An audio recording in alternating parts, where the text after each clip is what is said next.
کہ حضرت عمر نے فرمایا لوگوں تمہیں اپنے گورنر سے کوئی شکایت تو نہیں؟ تو لوگوں نے کہا 4 شکایتیں۔ ایک تو ہمارے گورنر صاحب جب شروع میں آئے تھے تو فجر کی نماز کے بعد ہی آ کے لوگوں کے بیچ بیٹھ جاتے تھے۔ اب اشراق چاشت کے وقت آتے ہیں، سورج پورا طلوع ہو جاتا ہے تو حضرت سعید بن عامر رضی اللہ عنہ آتے ہیں۔ اور دوسری شکایت یہ ہے کہ صرف دن میں ملتے ہیں، رات کو ملتے ہی نہیں۔ اور تیسری شکایت یہ کہ ہفتے میں ایک پورا دن ہوتا ہے ملاقات ہی نہیں کرتے۔ اور چوتھی شکایت یہ ہے کہ کبھی کبھی بیٹھے بیٹھے رونے لگتے ہیں اور بے ہوش ہی ہو جاتے ہیں۔ آپ نے ایسا شخص گورنر بنا دیا جو دیوانہ ہے۔ حضرت عمر نے بلا لیا، قریب بیٹھے تھے، کہا دے سوالوں کے جواب۔ گردن جھکی ہوئی ہے، عرض کرنے لگے امیر المومنین میں نے تو پہلے ہی کہا تھا میں گورنری کے قابل نہیں، میرے والا کام نہیں۔ فرمایا اب تو منصب تمہارے پاس ہے، تمہیں جواب تو دینا ہے۔ حضرت سعید بن عامر کہنے لگے حضور 4 میرے ساتھ مسئلے ہیں۔ فرمایا کون سے؟ حضرت سعید بن عامر کہنے لگے آپ سوال دہرائیں میں جواب دیتا ہوں۔ آپ نے فرمایا سعید لوگ کہتے ہیں پہلے تو سویرے آ جاتا تھا، اب تو اشراق چاشت کے وقت آتا ہے۔ گردن جھکائی، سناٹا چھا گیا محفل پہ۔ تھوڑی دیر کے بعد سر اٹھایا تو داڑھی پہ آنسو گر رہے تھے۔ فرمانے لگے حضور میرے گھر میں خادم کوئی نہیں، بیوی بیمار ہو گئی ہے، میں نہ سویرے اٹھتا ہوں، آٹا گوندتا ہوں، روٹیاں پکاتا ہوں، گھر میں جھاڑو دیتا ہوں، باہر آنے میں دیر ہو جاتی۔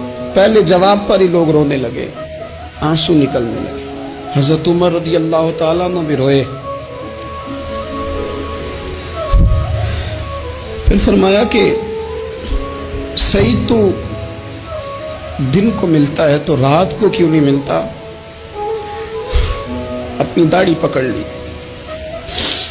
کہنے لگے عمر ساری سفید ہو گئی ہے، اب تو لگتا ہے پھل پک گیا ہے، پتہ نہیں وہ کب مجھے کہے گا واپس آ جا۔ میں نے نہ دن مخلوق کے لیے رکھا ہے، رات اپنے رب کے لیے رکھی ہوئی ہے، مجھے تکلیف نہ دی جائے۔ گورنر کی بات کر رہا ہوں۔ پھر کہا سعید یار ہفتے میں ایک دن ملتے کیوں نہیں؟ کہنے لگے عمر یہ میرے رب کے ساتھ پردہ ہے، اسے نہ کھولا جائے۔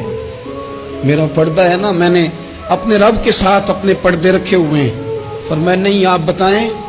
حضرت سعید بن عامر کہنے لگے غریب ہوں، ایک کی جوڑا میرے پاس ہے، میں غریب، میرے جیسے لوگ ان کے پاس درجنوں جوڑے ہیں، اور اس کے باوجود ان کی زبانوں پر شکر اس طرح نہیں آتا جیسے آنا چاہیے۔ میں نے کہا نا کہ میری اجرت میری محنت سے زیادہ کیوں ہے، میرے محسن تیرے احسان سے ڈر لگتا ہے۔ حضرت سعید بن عامر کہنے لگے ایک جوڑا ہے، ہفتے میں ایک دن دھو کے خشک ہونے کو ڈال لیتا ہوں، پھر بیوی کے کپڑے پہن کے بیٹھا رہتا ہوں، کس طرح گھر سے باہر نکلوں؟ میرا پردہ تھا، میں اپنی غریبیاں لوگوں کے سامنے نہیں رکھنا چاہتا، میں جانوں میرا رب جانے، میں راضی ہوں نا اس کی رضا پہ۔ اب تو حضرت عمر ہچکیاں لے کے رونے لگے، فرمانے لگے چل آخری سوال کا جواب ہی دے دے، کبھی کبھی روتے ہو تو بے ہوش ہی ہو جاتے ہو۔ حضرت سعید بن عامر پھر رونے لگے، فرمانے لگے بڑی عمر کا ہو گیا تھا جب کلمہ پڑا تھا، جب وہ پچھلے گناہ یاد آتے ہیں نا، میرے سامنے لوگوں نے حضرت حبیب بن عدی کو سزا دی تھی مکے میں، اور میں اس وقت مسلمان نہیں تھا، میں مدد نہیں کر سکتا۔ جب وہ وقت یاد آتا ہے تو برداشت سوچتا ہوں کیسے اللہ کے حضور جاؤں گا۔ دوستو دعا کرنا، یہ وطن جو داتا صاحب کا ہے، جو بابا فرید کا ہے، جو غریبوں کا ہے، کمزوروں کا ہے، مزدوروں کا ہے، اللہ اس ملک کو بھی کوئی ایسا شخص عطا فرما دے